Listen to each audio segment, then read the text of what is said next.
కడప జిల్లాలో రాజకీయ సమీకరణాలు వేగంగా మారుతున్నాయి. ప్రధాన పార్టీల నుంచి వలసలు జోరందుకున్నాయి. ఈ క్రమంలోనే మాజీ మంత్రి అహ్మదుల్లా, ఆయన కుమారుడు అష్రఫ్ తెలుగుదేశంలో చేరారు. డిఎల్ రవీంద్రారెడ్డి కూడా అదే బాటలో ఉన్నారు. అలాగే తెలుగుదేశం ఎమ్మెల్యే మేడా మల్లికార్జునరెడ్డి వైకాపాలో చేరతారనే ప్రచారం విస్తృతంగా సాగుతోంది.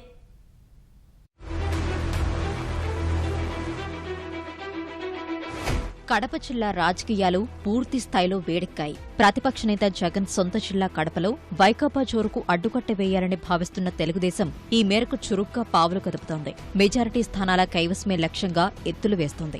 జిల్లా కేంద్రం కడపలో ముస్లింలు బలమైన వర్గంగా ఉన్నారు.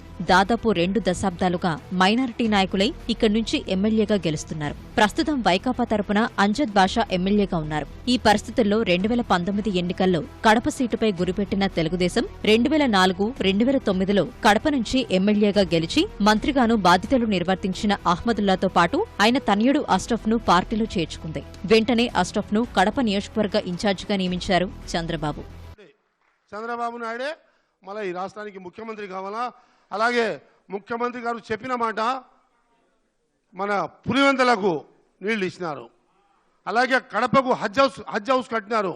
అవన్నీ కార్యక్రమాలు చేస్తా ఉంటే అవన్నీ నాకు మనసారా ఆయన పార్టీలో చేరి ఆయనతో సహా పని చేయాలని నేను నిర్ణయించుకొని తెలుగుదేశం పార్టీలో చేరినాను. ఇప్పుడు ఎందుకంటే ముఖ్యమంత్రి గారు చేసే మంచి కార్యక్రమాలకు పేద ప్రజలకు మంచి కార్యక్రమాలు చేస్తున్నారు.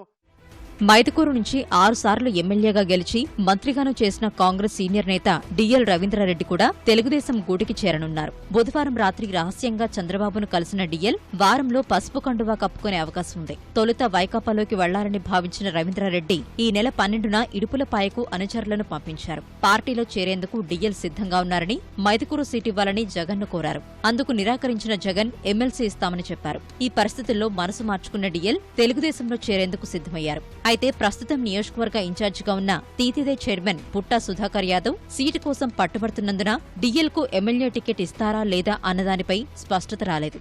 ఎమ్మెల్యే సీటు కుదరకపోతే రాజ్యసభకు పంపుతామని హామీ ఇచ్చినట్టు తెలుస్తోంది.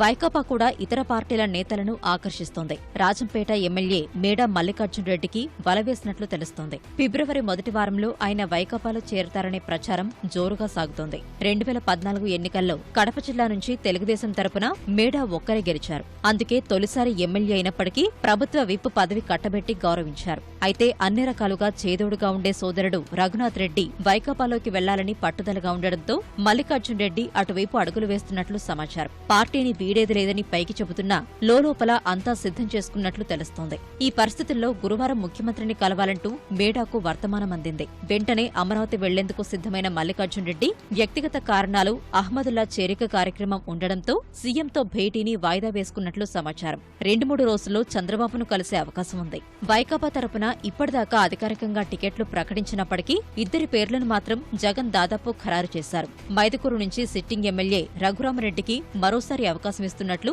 ఈ నెల 12న ఇడుపులపాయలో ప్రకటించారు. జమ్మలమడుగు టికెట్ కావాలంటూ అదే రోజు పార్టీ నేత అల్లె ప్రభావతి విన్నవించగా ఇన్ఛార్జిగా ఉన్న సుధీర్ రెడ్డికే ఇస్తున్నామని జగన్ స్పష్టం చేశారు.